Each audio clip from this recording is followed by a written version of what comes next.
Spine is the most important structure. உடம்புலையே அதுதான் ஒரு இம்பார்ட்டன்ட் ஆர்கன் ஸ்ட்ரக்சர்னு சொல்லுவோம். நம்ம நிற்கிறதுக்கு, நடக்கிறதுக்கு, உட்கார்றதுக்கு, பெண்ட் பண்ணி குனிஞ்சு நிமிந்து என்ன பண்ணணுன்னாலும் அஸ் அ ஹியூமன் பீயிங் நமக்கு ஸ்பைன் இஸ் வெரி இம்பார்ட்டன்ட். மூமெண்ட்டுக்கு மட்டும் இல்லை, உங்களுடைய ஸ்பைனல் கார்டு, அதாவது பிரெயின்லேருந்து கை கால்க்கு உணர்ச்சி எடுத்துகிட்டு போகுது பார்த்தீங்களா, இன்ஸ்ட்ரக்ஷன்ஸ் எடுத்துகிட்டு போகிற ஒரு இம்பார்ட்டன்ட் டிரான்ஸ்ஃபார்மர் அது. அந்த டிரான்ஸ்ஃபார்மர் வந்து ஸ்பைனல் கார்டு, அதை ப்ரொடெக்ட் பண்ணுறது தான் இந்த ஸ்பைன், முதுகுத்தண்டு அப்படின்னு சொல்கிறது.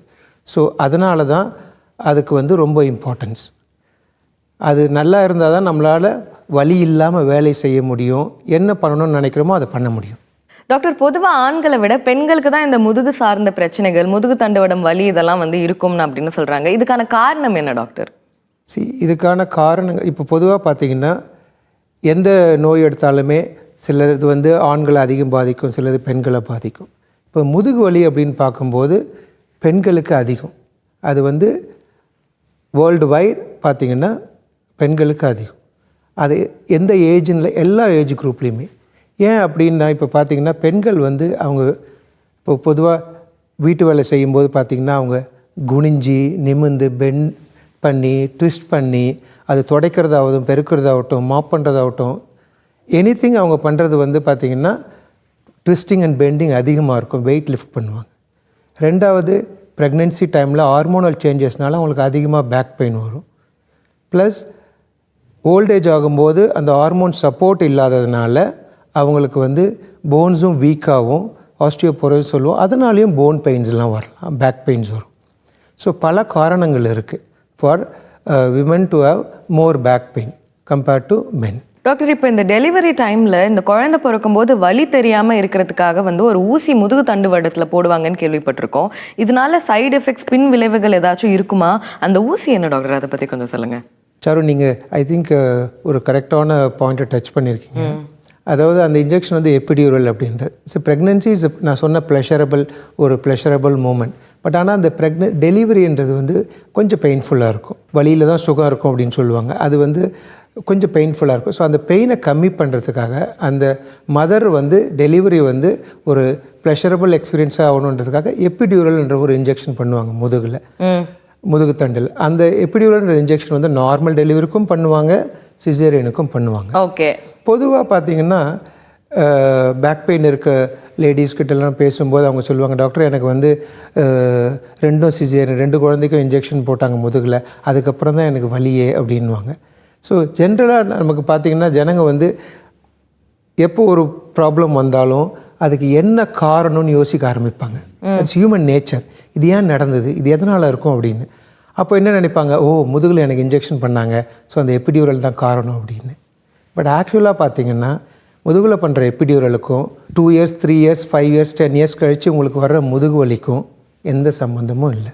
ஓகே. இது சயின்ஸ் பிரகாரம் ப்ரூவ் பண்ணுது. thousands and thousands ஆஃப் மதர்ஸ்க்கு டெலிஃபோன் பண்ணி குவெஸ்டினர் மூலிமா என்கொயர் பண்ணி 2 வருஷம் 5 வருஷத்தில் எப்படி இருக்காங்கன்னு தெரிஞ்சுக்கிட்டு சயின்ஸ் பிரகாரம் நமக்கு தெரிஞ்சது. ஓகே. பட் ஏன் அந்த பெயின் கண்டினியூ ஆகுது அப்படின்னா, ஏன் பெயின் இருக்குது அப்படின்னா, ப்ரெக்னென்சி வெயிட் அப்படியே மெயின்டைன் ஆகுறது, எக்ஸசைஸ் எதுவுமே பண்ணாமல் இருந்தால் அந்த ப்ரெக்னென்சி டைமில் ரிலாக்ஸ் ஆன மசில்ஸ் வந்து நார்மல் ஆகாது. ஸோ அது ரிலாக்ஸாகவே இருக்கும். ரிலாக்ஸாக இருந்ததுன்னா உங்களுக்கு கோர் வீக்காக இருந்தது, பெல்விக் ஃப்ளோர் மசில்ஸ்லாம் வீக்காக இருந்ததுன்னா உங்களுக்கு பெயின் இருந்துக்கிட்டு இருக்கும் moment. So exercise, weight reduction இதெல்லாம் பண்ணும்போது ப்ரெக்னென்சிஸ் டைமில் வந்த பேக் பெயின் செட்டில் ஆகிடும். பின்னாடியும் அந்த பெயின் கண்டினியூடாக லாங் டேர்மில் இருக்காது. அண்ட் டாக்டர், அதே மாதிரி வந்து இப்போது ஸ்கூல் படிச்சுட்டு இருக்க குழந்தைகள் வந்து அவங்களுடைய ஸ்கூல் பேக்ஸை தூக்கிட்டு போகிறத பார்க்கும்போது வந்து அவ்வளோ வெயிட் தூக்கிட்டு போகிறாங்களே அப்படின்னு சொல்லிட்டு தோணுது. ஸோ இதனால வந்து அவங்களுக்கு ஃப்யூச்சரில் இந்த முதுகு சார்ந்த பிரச்சனைகள் ஏதாவது ஏற்படுமா, இந்த முதுகு வலியால் அவங்களுக்கு வந்து பாதிப்பு ஏற்படுமான்ற ஒரு கொஸ்டின் இருக்குது. ஸோ இதுக்கு பெற்றோர்களும் சரி, பள்ளிக்கூட நிர்வாகிகளும் சரி, என்ன மாதிரியான விஷயங்களெல்லாம் வந்து ஃபாலோ பண்ணலாம்? இப்போ பார்த்தீங்கன்னா பேக் பெயின் ஒரு குழந்தை எவ்வளோ ஐடியலாக எடுத்துகிட்டு போகணும் அப்படின்னா ஒரு 10 to 15% of the body weight. இப்போ குழந்தை ஒரு 30 kg இருக்குது அப்படின்னா ஒரு 3 to 5 kg பேக் எடுத்துகிட்டு போகலாம். ஸோ அந்த எடுத்துகிட்டு போகும்போது அந்த குழந்தை வந்து பேக்கை வந்து 2 பக்கமும் ஷோல்டர் ஸ்டாப்ஸ் 2 ஸ்டாப்ஸும் யூஸ் பண்ணணும். பேக் வந்து ஐடியலாக இருக்கணும், அந்த குழந்தை ஹைட்டுக்கு ஐடியலாக இருக்கணும். ரொம்ப கீழே தொங்குற மாதிரி இருந்ததுன்னு வச்சுங்களேன், அது வந்து ஸ்ட்ரெயின் ஆகும் மசில்ஸ் எல்லாம்.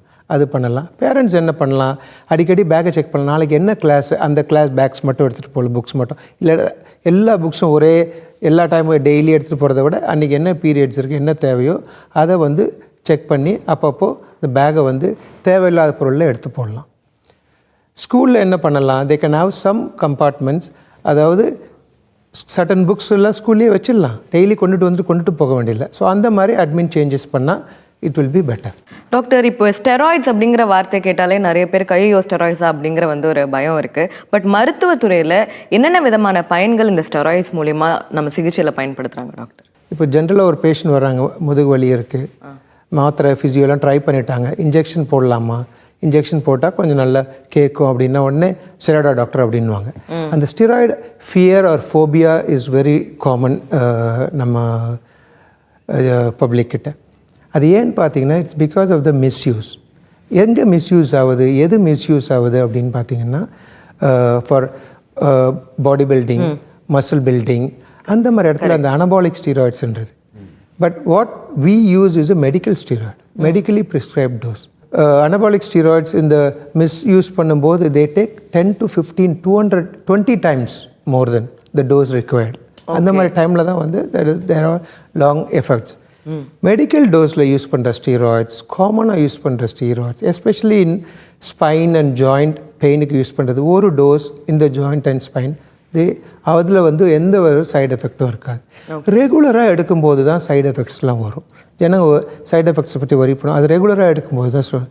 Still steroids is a very good option for certain group of patients. இப்போது மெடிக்கல் ஆஸ்மா இருக்கவங்களுக்கு, இல்லை சில இம்யூனாலஜிக்கல் ப்ராப்ளம் இருக்கவங்களுக்கு, இன்ஃப்ளமேஷன் ப்ராப்ளம் இருக்கவங்களும் steroid is the main stay.